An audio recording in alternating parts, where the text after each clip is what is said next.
আসসালামু আলাইকুম ওয়া রাহমাতুল্লাহি ওয়া বারাকাতুহু। একজন ভাই জিজ্ঞেস করেছিলেন যে ঋণগ্রস্ত ব্যক্তির ওপরে কুরবানি ওয়াজিব হবে কিনা।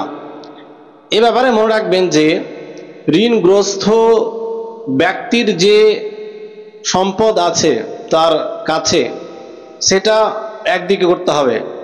তার হাতে যত ক্যাশ আছে, ব্যবসা বাণিজ্যের জিনিসপত্র আছে, বা তার কাছে যে সোনা চাঁদি আছে, এই সমস্ত সম্পদই একদিকে করতে হবে। এবার ঋণ কতটা তার উপরে আছে, যতটা ঋণ আছে ওই ঋণকে মাইনাস করতে হবে তার সম্পত্তি থেকে।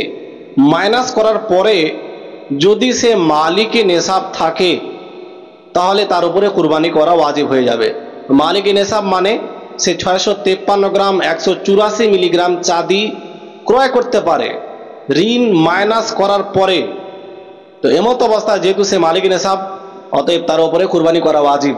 আর যদি ওই ঋণ মাইনাস করার পরে সে মালিকে নেশাব না থাকে তাহলে এমত অবস্থায় তার উপরে কুরবানি ওয়াজিব হবে না।